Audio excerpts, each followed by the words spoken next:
I'm Mr. Malibu. Welcome to this exclusive Malibu HD Power News with Tim Galway. Tim has produced a series of top-selling inner game books, which has set forth a new methodology in personal and professional excellence in a wide variety of fields. Tim has spent the last 20 years introducing the inner game approach to corporations who are looking for better ways to manage change. Tim, I read your book and found it to be really practical. It has a tactical sense to it, something that I can do about stress. How would you differentiate this approach that you describe in your book from the Googled 37 million how to deal with stress responses? A lot of Googles on stress shows that there's a lot of stress around. And I think that's not a surprise to anyone. Probably we all experience more stress in our lives than we would like. It's almost become part of the human condition. And it's frustrating to us as human beings because we're designed to be in homeostasis, to be in balance. We're designed to like to enjoy our lives. And the fact is we go about our business, day-to-day basis, our work, our relationships, even our recreation, and we find ourselves getting into the fight or flight mode of stress without wanting to. And we end up thinking it's just necessary. And the book really says it's not necessary. It's not a necessary part of the human condition. It's part of the mammalian condition, the animal condition, whose brain that we share, the mammalian brain, was designed to fight or flee a threat to its survival. And that did certain physiological things that made fighting or flying, or the third one, freezing, very possible. But we go around life as if, I guess in our egos, we think it's always at risk of survival.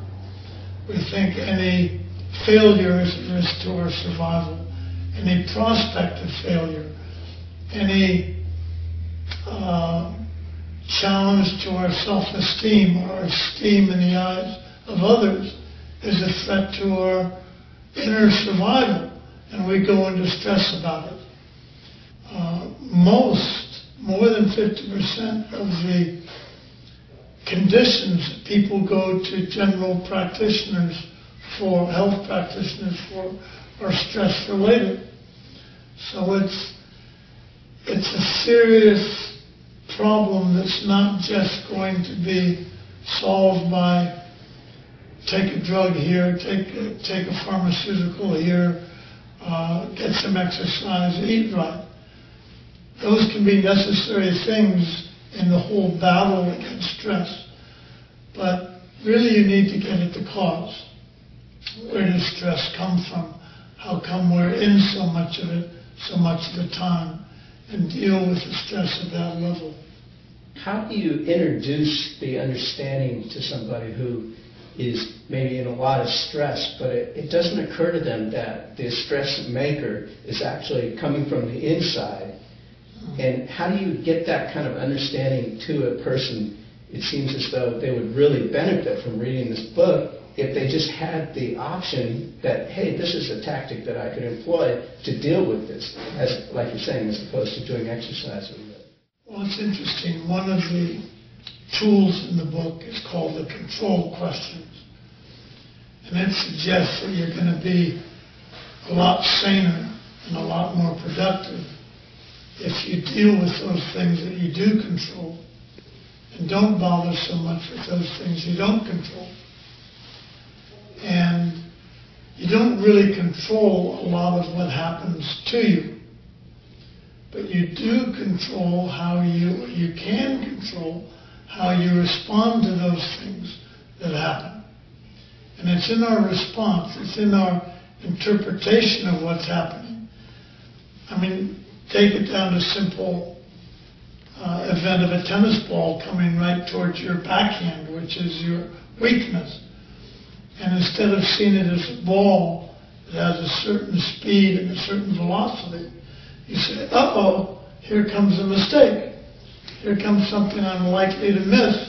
Here comes a threat to my survival as a tennis player. And you stiffen up, you tighten, you slash away at the ball. The ball doesn't go so well under those conditions.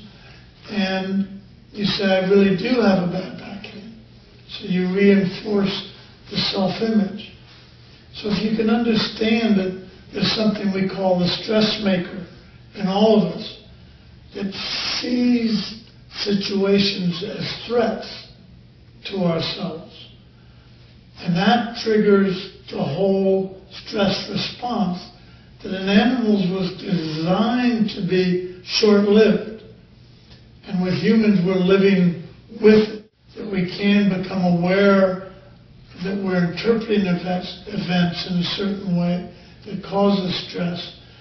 So I've found that because of the incredible accelerating pace, the way things are happening, especially with the internet and this, Twitter, real-time, news going on, there seems to be an imbalance, such an imbalance that like you're saying, when I encounter something that appears to be a threat to my, ability to play tennis or my ability to whatever, that it's based on a long-term momentum. And I'm thinking about how to counterbalance that momentum by my interpretation, just like you were saying when the ball's coming to my backhand.